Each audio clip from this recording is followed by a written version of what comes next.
আজকের গল্প অনন্যা। অভিষেক, যার ডাকনাম নীল, বর্ধমানের কাছেই রানীগঞ্জে বল্লভপুর জানকী প্রসাদ কলেজের ৩য় বর্ষের ছাত্র। নীলের একজনকে খুবই ভালো লাগে, সে অনন্যা, ডাকনাম রিমি। রিমি বল্লভপুর জানকী প্রসাদ গার্লস কলেজের ছাত্রী, আর পড়াশোনায় বরাবরই প্রথম। রিমিকে নীল রোজই কলেজের পথে বা কোচিং ক্লাসে যাওয়ার সময় দেখে, কিন্তু সাহস করে কিছু বলতে পারে না। বন্ধুদের অনেক বোঝানোতেও না। তার অনুভূতি তার নিজের কাছে রাখতে চায়। যদি রিমি না বলে দেয় তাহলে তো আর দেখাটুকু হবে না, সেই ভয়ে। এদিকে নীলের সবচেয়ে কাছের বন্ধু রাজু আবার রিমির সহপাঠী দীপ্তির বয়ফ্রেন্ড। এবারে সরস্বতী পুজোর আগের দিন নীলের বন্ধুরা ঠিক করে যে নতুন মুক্তি পাওয়া একটা সিনেমা সবাই মিলে দেখতে যাবে। অনেকের বান্ধবীরাও যাবে, আর যাবে রিমি। নীলকে কিছুতেই রাজি করানো যায়নি যাওয়ার ব্যাপারে, কারণ কলেজের আর পাড়ার পুজোর প্যান্ডেল সাজানোর দায়িত্ব পুরোটাই ওর ওপর এবার। এদিকে রিমিকে সিনেমাতে ঢোকার আগে রাজু আর দীপ্তি তার প্রতি নীলের অনুভূতির কথা জানায়। শুনেই রিমি আর্তনাদ করে রেগে গিয়ে বলে, তোরা এই জন্য আমাকে নিয়ে এসেছিস? আমার একটা ভবিষ্যৎ আছে, আর এসব প্রেম টেম করে আমি তা নষ্ট হতে দেব না। বলে রেগে মেগে রিমি চলে যায় সিনেমা না দেখে। রাজু সিনেমা দেখে এসে পাড়াতে নীলকে সব বলে। সব শুনে নীল বলে, দেখেছিস তো কেন আমি বলিনি? কিন্তু অন্তরালে কেঁদে ওঠে ওর মন। সাগরের ঢেউ আছড়ে পড়ে নীলের মনের ভেতরটা চুরমার করে দেয়। কিন্তু সেই রাতে পাড়ার পুজোর প্যান্ডেলের কাজ যে শেষ করতেই হবে। পরের দিন বাড়ির পুজোর পর রিমি আর দীপ্তি একসাথে কলেজের ঠাকুর দেখতে যায়। কলেজের ঠাকুর দেখার পর ইকোনমিক্স প্রফেসর বললেন, অনন্যা, তোমাকে আর কয়েকজনকে একটু বল্লভপুর জানকী প্রসাদ কলেজে যেতে হবে আমাদের কলেজের হয়ে, সাথে অ্যাসিস্ট্যান্ট প্রিন্সিপাল যাবেন। রিমি প্রথমে না বললেও মুখের উপর কিছু বলতে পারেনি।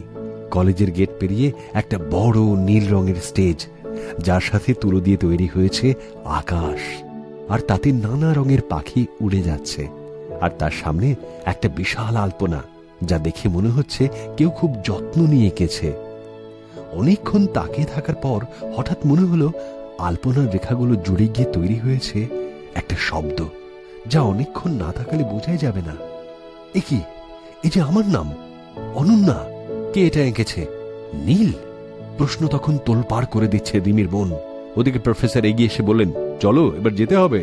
ফিরে এসে রিমি দেখল দীপ্তি অপেক্ষা করে আছে বাড়ি ফেরার জন্য। পাড়ায় তখন ডিস্ট্রিক্ট ম্যাজিস্ট্রেট এসেছেন প্যান্ডেল দেখতে। ভিড় ঠেলে রুমি আর দীপ্তি ভেতরে গিয়ে দেখল এক অপূর্ব সৃষ্টি। এ যেন এক ছোট স্বপ্ন রাজ্য, এক বিশাল নীল আকাশ, আর তার থেকে ঝরে পড়ছে নানা রঙের ফুল। আর একদিকে অনেক গোলাপের পাপড়ি ছিঁড়ে ছড়িয়ে দিয়েছে শিল্পী, যেন কি এক ব্যথা তার মন থেকে বেরিয়ে এসেছে। অনেকক্ষণ তাকিয়ে থাকলো রিমি। এ কি? এও তো সেই একই জিনিস, একই শব্দ। পাপড়িগুলোকে অনেকক্ষণ দেখলে বেরিয়ে আসছে সেই নাম, অনন্যা। ডিএম সাহেবের এত ভালো লেগেছে যে তিনি শিল্পীর সাথে কথা বলতে চান, কিন্তু নীলকে খুঁজেই পাওয়া যায় না কোথাও। রিমি গিয়ে রাজুকে বলে সে একবার দেখা করতে চায় নীলের সাথে। রাজু দীপ্তিকে ইশারা করতে দীপ্তি রিমিকে নিয়ে চলে আসে। দুজনে অনেকটা হেঁটে নীলের বাড়ির সামনে দাঁড়ায়। পিছনের সিঁড়ি দিয়ে দীপ্তি রিমিকে নিয়ে ওপরে উঠতে থাকে। 3 তলার ঘরের দরজা বন্ধ।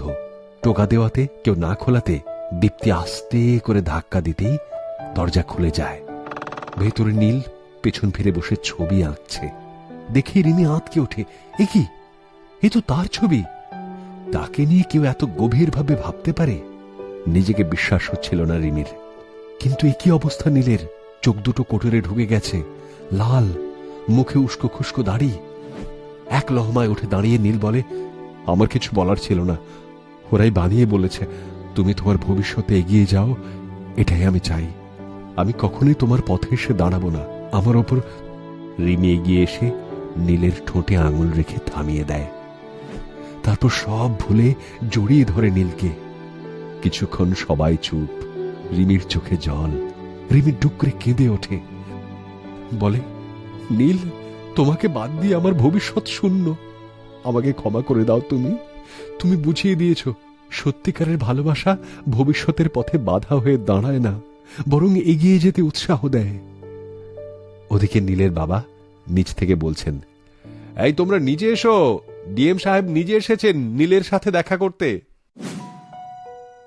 গল্পটা ভালো লাগলে ভিডিওটাতে লাইক দিতে আর শেয়ার করতে ভুলো না কিন্তু।